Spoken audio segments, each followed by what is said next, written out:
Ron ejaculated loudly.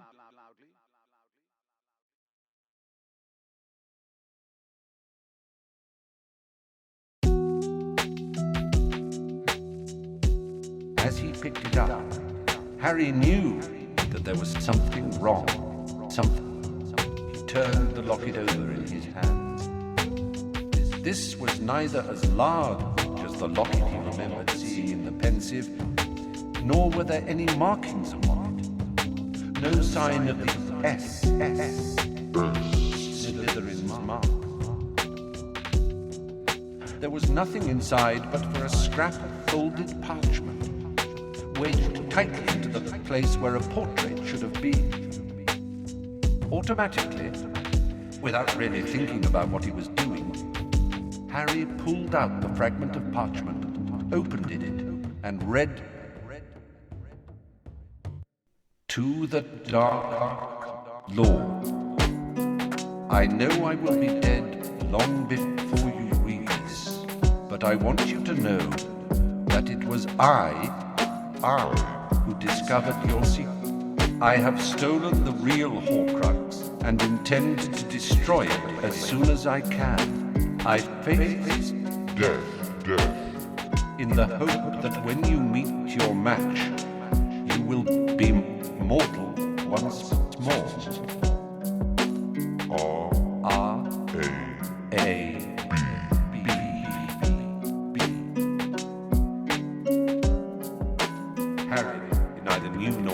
What the message meant. Only one thing mattered. This was not a Horcrux. Dumbledore had weakened himself by drinking that terrible potion for nothing. Harry crumpled the parchment in his hand, and his eyes burned with tears. Without really thinking about what he was doing, Harry began to howl.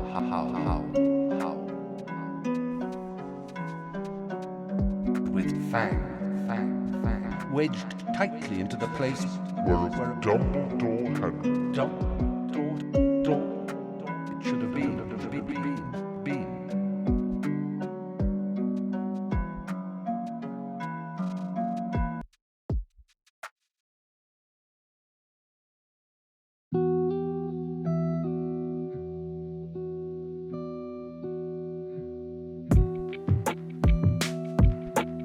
Hermione? I've been thinking. I want to go to Godric's Hollow.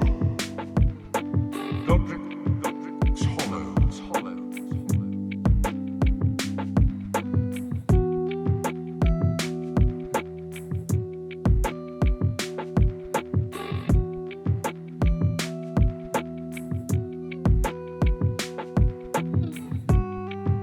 It was in Godric's Hollow that, but for Voldemort, he would have grown up and spent every school holiday.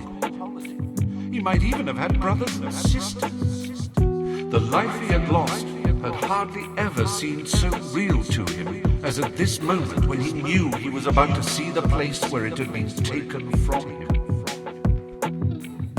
Then they turned into the suffocating darkness once again. Heart beating in his throat, Harry opened his eyes.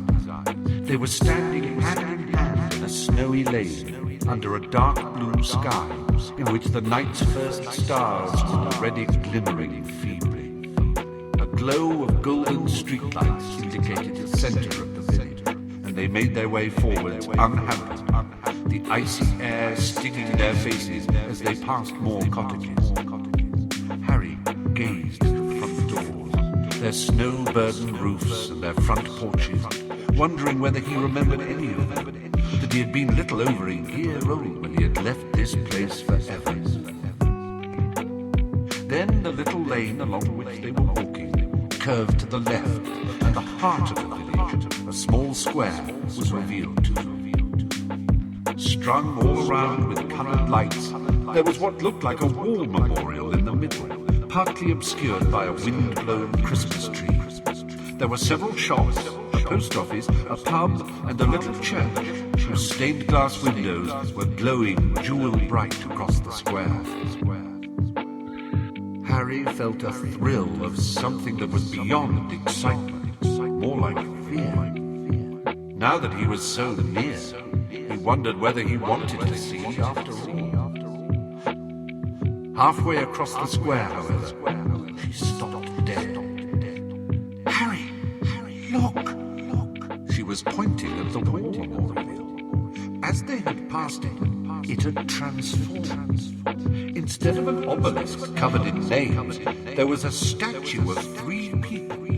A man with untidy hair and glasses, a woman with long hair and a kind, pretty face, and a baby boy sitting in his mother's arms. Snow lay upon all their heads like fluffy white caps. Harry drew closer, gazing up at his parents' faces.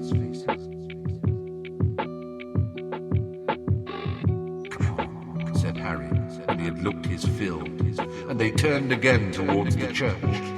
As they crossed the road, he glanced over his shoulder. The statue had turned back into the war memorial. There was a kissing gate at the entrance to the graveyard. Hermione pushed it open as quietly as possible, and they edged through it. They moved off through the snow, carving deep trenches behind them as they walked round the building, keeping to the shadows beneath the brilliant windows. Behind the church, row upon row of snowy tombstones protruded from a blanket of pale blue that was flecked with dazzling red, gold and green wherever the reflections from the stained glass hit the snow. Harry moved towards the nearest grave. They waded deeper and deeper into the graveyard, gouging dark tracks into the snow behind them, stooping to peer at the words on old headstones, every now and then squinting into the surrounding darkness to make absolutely sure that they were unaccompanied. "Harry, here! Hermione was 2 rows of tombstones away. He had to wade back to her, his heart positively banging in his chest. She pointed to the dark stone. Harry stooped down and saw upon the frozen, lichen-spotted granite the words Kendra Dumbledore, and a short way below her dates of birth and death, and her daughter Ariana. There was also a quotation. Where your treasure is, there will your heart be also. Where your treasure is, There will your heart be also. Where your treasure is, there will your heart be also. There will your heart be also. There will your heart be also. There will your heart be also. There will your heart. Where your treasure is,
there will your heart be also.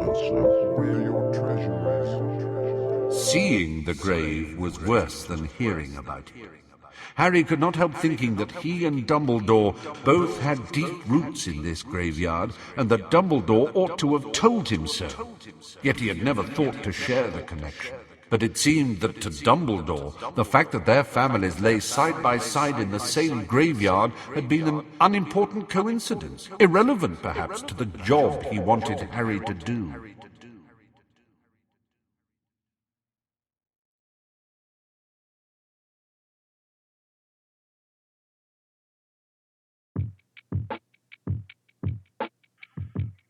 Hermione was looking at Harry, and he was glad that his face was hidden in shadow.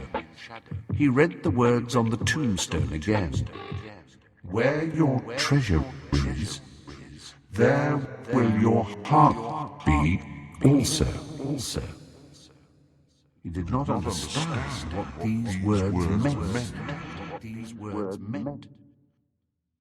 Surely Dumbledore had chosen them. He did not want his excited trepidation tainted with resentment. Deeper and deeper amongst the graves he went, and every time he reached a new headstone, he felt a little lurch of apprehension and anticipation. The darkness and the silence seemed to become, all of a sudden, much deeper. Then Hermione's voice came out of the blackness for the third time, sharp and clear from a few yards away. Harry, they're here. And he knew by her tone that it was his mother and father this time. He moved towards her, feeling as if something heavy were pressing on his chest, the same sensation he had had right after Dumbledore had died, a grief that had actually weighed on his heart and lungs. The headstone was only 2 rows behind Kendra and Ariana's. It was made of white marble, just like Dumbledore's tomb, and this made it easy to read, as it seemed to shine in the dark. Harry did not need to kneel or even approach very close to it to make out the words engraved upon it. James Potter, born 27th of March 1960. Lily Potter, born 30th of January 1960, died 31st of October 1981. The last enemy that shall be destroyed is death. Harry read the words slowly, as though he would have only one chance to take in their meaning, and he read the last of them aloud. The last enemy that shall be destroyed is death. Why is that there? It doesn't mean defeating death in the way the Death Eaters mean it, Harry. Her voice gentle. It means living beyond death, living after death. But they were not living. They were gone. The empty words could not disguise the fact that his parents' remains lay beneath snow and stone, indifferent, unknowing. And tears came before he could stop them, boiling hot, then instantly freezing on his face. For he let them. His lips pressed hard together, looking down at the thick snow, hiding from his eyes the place where the last of Lily and James lay. Bones now, surely. Not knowing or caring that their living son stood so near. His heart still beating, alive because of their sacrifice, and close to wishing at this moment that he was sleeping under the snow with them.